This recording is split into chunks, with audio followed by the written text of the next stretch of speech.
What happens when a talk show host decides to challenge one of the most respected actors of his generation? A man who has spent 50 years letting his work speak for itself and discovers that quiet dignity can be far more powerful than any shouting match. What you're about to witness is one of the most remarkable confrontations ever captured on daytime television. It's the moment when Joy Behar attempted to break through Denzel Washington's legendary composure and instead faced a man whose silence was more eloquent than any accusation. On that Thursday morning, the View studio felt almost sacred. The questions were designed to provoke, yet Denzel refused to be provoked. America watched as one of its greatest living artists demonstrated why true strength doesn't need to raise its voice. Before we dive in, take a moment to subscribe and share your thoughts in the comments. This confrontation isn't just a TV moment. It's a lesson in grace under pressure. The energy in the studio that morning was different from any ordinary celebrity appearance. Word had spread that Denzel Washington was the guest, and the anticipation felt almost reverent.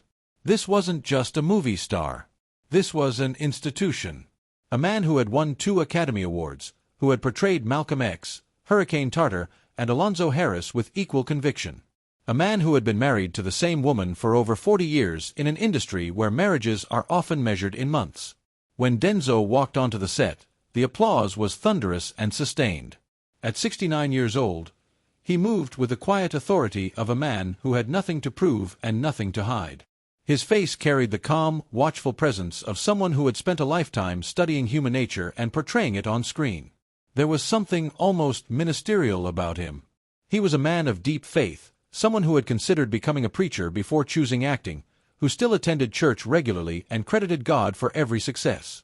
That spiritual foundation came with him into every room, giving him a groundedness that made the chaos around him seem small and temporary.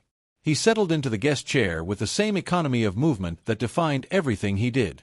No wasted gestures, no performative warmth, just a nod to the audience and a quiet thank you that somehow carried more weight than most people's entire speeches. Whoopi Goldberg greeted him with visible respect, one legend to another. Sarah Haynes seemed almost nervous. The audience was hushed, sensing they were in the presence of something rare.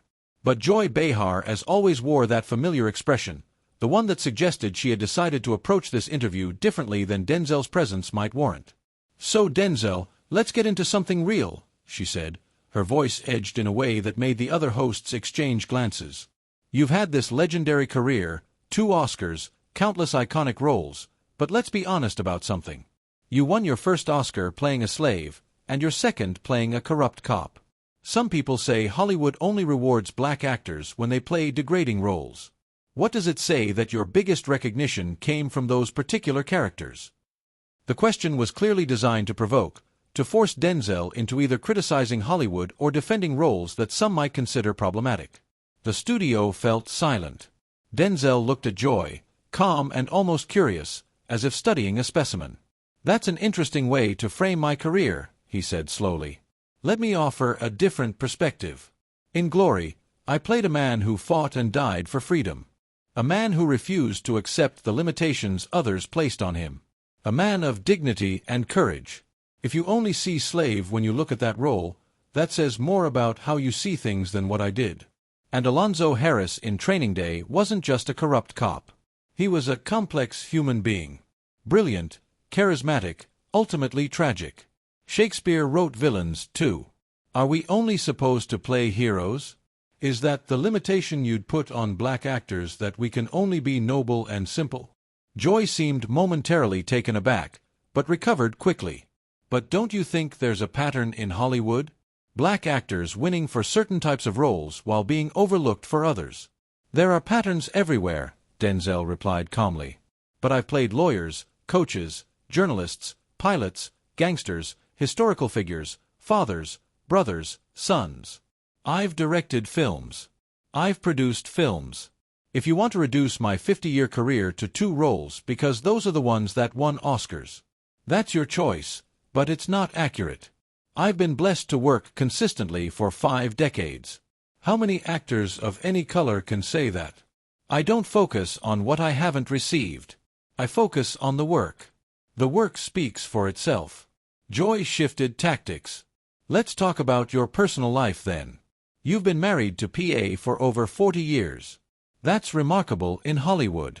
But some people wonder if it's really possible to maintain that kind of relationship in this industry, or if it's more about maintaining an image. Denzel paused. When he spoke, his voice softened. More personal. My wife is the greatest decision I ever made. Not my career, not any role. PA, she's been my partner, my best friend, my foundation for over 4 decades. We've raised 4 children together. We've been through everything together. He looked directly at Joy. I'm not going to sit here and try to convince you my marriage is real. It's real to me. It's real to her. It's real to our children. If you want to believe it's an image, that's your business. But I'd encourage you to look at your own relationships before questioning someone else's.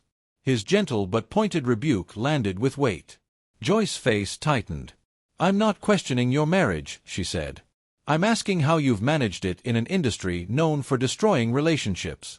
By putting God first, family second, and career third, Denzel replied simply, by making choices, by being present. By remembering that fame is temporary, but family is forever. It's not complicated, Joy. It just requires commitment. His voice warmed as he continued. My son John David is an actor now. You might have seen him in Tenet or Black Klansman. He's finding his own path, making his own name. I'm prouder of the man he's become than any role I've ever played. That's what matters. Not the awards on my shelf, but the values in my children's hearts. Katia, Malcolm, Olivia, they're all finding their way. They're good people. They work hard. They treat others with respect. That's Pettis doing as much as mine, maybe more. She held the family together when I was away for months making movies. She made sacrifices nobody sees. He paused. You know what the secret is? There is no secret. You just decide you're going to make it work, and then you do the work every day. Same as anything else worth having. Joy pressed on. You're known for being private. Rarely talk about politics. Rarely take public stances. Some say that's admirable discretion. Others say it's cowardice that someone with your platform has a responsibility to speak out. Your silence is complicity. The accusation hung in the air. Denzel remained calm. Who says I'm silent? He said softly but clearly. I speak through my work. I speak through the roles I choose. I speak through the stories I tell. Malcolm X wasn't a political statement. The hurricane wasn't a political statement. Fences wasn't. I spent 3 years preparing for Malcolm X. 3 years. I read everything he wrote. I talked to people who knew him. I studied his speeches frame by frame. I didn't just play him. I lived with him. And when that film came out, young people who had never heard of Malcolm X suddenly wanted to know his story. That's impact, Joy. That's real change, not a tweet that disappears in an hour. I've been making statements my entire career. I just do it through art instead of sound bites. The idea that the only valid form of speech is tweet posts and rally speeches is a very modern, very limited view. Joy tried another angle. But in moments like now, with everything happening in the country, don't you feel obligated to use your voice more directly? Obligated to whom? Denzel asked. To people who want me to say what they've already decided I should say. To people who will criticize me no matter what I say because it won't be exactly what they wanted to hear. I'm 69 years old. I've been black in America my entire life. I don't need anyone to tell me what the struggle looks like. I've lived it. I've portrayed it. I've tried to illuminate it through my work. If that's not enough for some people, I can live with that.